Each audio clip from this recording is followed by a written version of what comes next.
నమస్తే. భగవద్గీతలోని అత్యంత అద్భుతమైన మరియు కొంచెం భయంకరమైన అధ్యాయం ఒకటుంది అంటే అది 11వ అధ్యాయం విశ్వరూప సందర్శన యోగం. 10వ అధ్యాయంలో శ్రీకృష్ణుడు తన గొప్పతనాన్ని గురించి అర్జునుడికి వివరిస్తాడు. అది విన్న అర్జునుడికి ఆ పరమాత్మను కళ్ళారా చూడాలనే కోరిక కలుగుతుంది. అప్పుడు శ్రీకృష్ణుడు అర్జునుడితో, "నువ్వు సాధారణ కళ్ళతో నన్ను చూడలేవని" చెప్పి దివ్య దృష్టిని ప్రసాదిస్తాడు. ఆ తరువాత అర్జునుడు ఏం చూశాడంటే అది ఒక సాధారణ రూపం కాదు. అనంతమైన ముఖాలు, వేలాది కళ్ళు, ఎన్నో చేతులు ఉన్నాయి. వేలాది సూర్యులు ఒక్కసారి ఉదయిస్తే ఎంత కాంతి ఉంటుందో అంత తేజస్సు.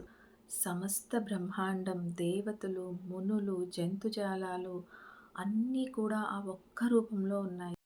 కానీ ఈ రూపం కేవలం ఆనందం కాదు. అర్జునుడు ఒక భయంకరమైన దృశ్యాన్ని చూస్తాడు. అదేంటంటే తన ప్రత్యర్థులందరూ భగవంతుని నోటిలోనికి ప్రవేశిస్తున్నారు. నేను లోకాలను నశింపచేసే కాలస్వరూపుణ్ణని శ్రీకృష్ణుడు చెబుతున్నాడు. భయంతో వణికిపోయిన అర్జునుడు, ప్రభు, మీ అసలు స్వరూపం అర్థం చేసుకోక మిమ్మల్ని స్నేహితుడిగా పిలిచాను. నన్ను క్షమించండి. దయచేసి మీ ప్రశాంతమైన రూపంలోకి తిరిగి రండి అని ప్రార్థిస్తాడు.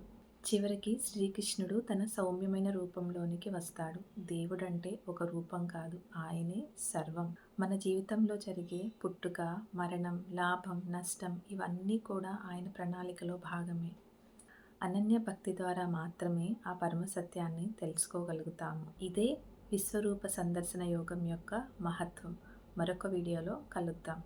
జై భగవద్గీత, జై భారత్. సర్వే జన సుఖినో భవంతు.